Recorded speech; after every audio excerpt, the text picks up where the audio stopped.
Hi friends, இன்றைக்கி நான் வரகு வச்சு தக்காளி சாதம் செஞ்சுருக்கேன்.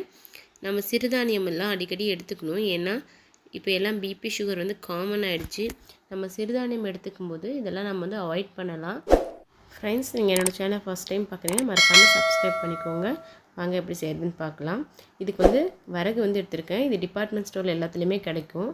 இந்த மாதிரி ஒயிட் கலரில் குட்டி குட்டிஸாக இருக்கும், பார்த்து வாங்கிக்கோங்க. இது நான் 2 டம்ளர் எடுத்து அளந்து கழுவிட்டு தண்ணியில் 10 மினிட்ஸ் ஊற வச்சுருக்கேன்.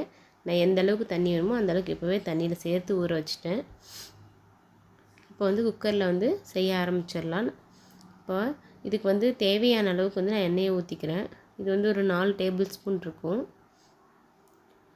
நம்ம பிரியாணிக்கு என்னென்ன ஃப்ளேவருக்காக போடுவோமோ எல்லாத்தையும் நம்ம ஆட் பண்ணிக்கலாம். மராத்தி மொக்கு, பிரிஞ்சி இலை, 2 ஏலக்காய், ஒரு பெரிய பட்டையை 2-3 உடச்சி போட்டிருக்கேன். ஒரு 2-3 லவங்கம், 1 ஸ்பூன் சோம்பு. இது எல்லாத்தையும் ஒரு டைம் ஃப்ரை பண்ணிடலாம். இஞ்சி பூண்டு பேஸ்ட் நான் 1 ஸ்பூன் போட்டிருக்கேன். நான் தட்டி சேர்த்திருக்கேன். நீங்கள் பேஸ்ட்டாக இருந்தாலும் போட்டுக்கலாம். எப்பவுமே தட்டி போடும்போது அதோட ஃப்ளேவர் நல்லாவே தெரியும். அதுக்காக நான் இஞ்சி பூண்டு எப்பவுமே நான் தட்டி தான் போடுவேன், பிரியாணிக்கு எதுக்கு போட்டாலையும். அதே மாதிரி கொஞ்சமாக வெங்காயம். ஃப்ரெண்ட்ஸ், நான் வெங்காயம் எப்பவுமே கம்மியாக தான் போடுவேன். நீங்கள் அதிகமாக வேணால் அதிகமாக போட்டுக்கலாம். இதெல்லாம் நல்லா ஃப்ரை ஆகட்டும். வெங்காயம் கொஞ்சம் சாஃப்டாக மாறணும், அது வரைக்கும் நம்ம ஃப்ரை பண்ணிக்கலாம். இப்போ நான் இது கூட ஸ்பைசஸ் எல்லாம் ஆட் பண்ணிடுவேன். நம்ம இப்போவே ஸ்பைசஸ்லாம் ஆட் பண்ணுறதுனால எண்ணெயிலே நல்லா கலராக இருக்கும் பிரியாணி பார்க்குறதுக்கு. 1 ஸ்பூன் மிளகாய் தூள் சேர்த்திக்கிறேன். 1.5 ஸ்பூன் நான் பிரியாணி மசாலா சேர்த்திக்கிறேன். 1 ஸ்பூன் மல்லித்தூள், 1/2 ஸ்பூன் கரம் மசாலா. இது எல்லாத்தையும் சேர்த்து ஒரு டைம் வதக்கி விட்டுக்கலாம். ஃப்ரெண்ட்ஸ், இதெல்லாம் செய்யும்போது அடுப்பு சிம்மில் வச்சுட்டு செய்யுங்க, இல்லை எல்லாத்தையும் கருகிரும். அதனால் சொல்கிறேன், சிம்மில் வச்சுட்டு தான் நீங்கள் இந்த ஸ்பைசஸ்லாம் ஆட் பண்ணணும். கொஞ்சமாக கஸ்தூரி மெட்டி நான் அதை இதே மாதிரி க்ரஷ் பண்ணிவிட்டு இது கூட சேர்த்திக்கிறேன். நல்லா வாசனையாக இருக்கும். எல்லாத்தையும் லைட்டாக ஃப்ரை பண்ணி விட்டுடலாம்.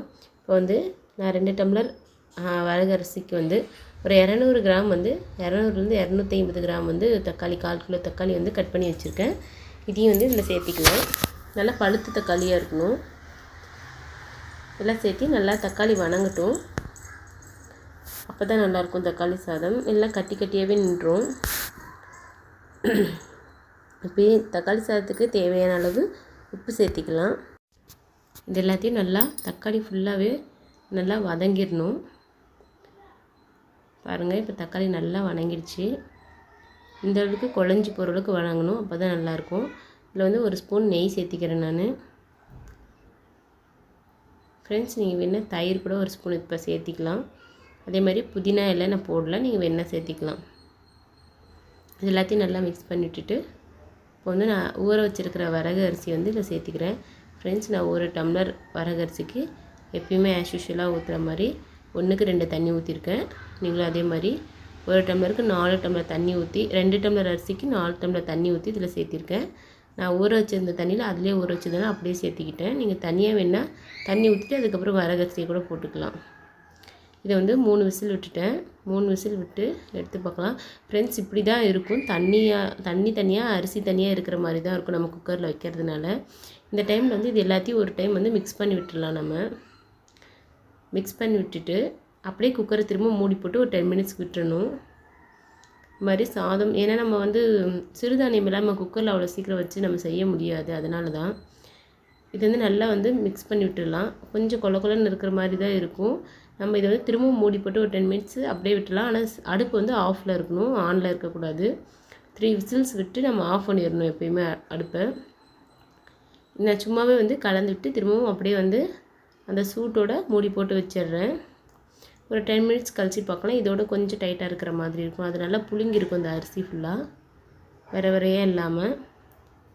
அப்படியே மூடி போட்டு ஒரு 10 மினிட்ஸ் விட்டுருங்க அப்படியே.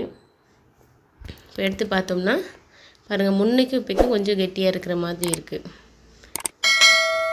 அவ்வளோதான் ஃப்ரெண்ட்ஸ். உங்களுக்கு இந்த வீடியோ பிடிச்சிருந்துச்சுன்னா மறக்காமல் என்னோடய சேனலை சப்ஸ்கிரைப் பண்ணிக்கோங்க. கூடவே பெல் பட்டனையும் கிளிக் பண்ணிக்கோங்க. Thank you friends.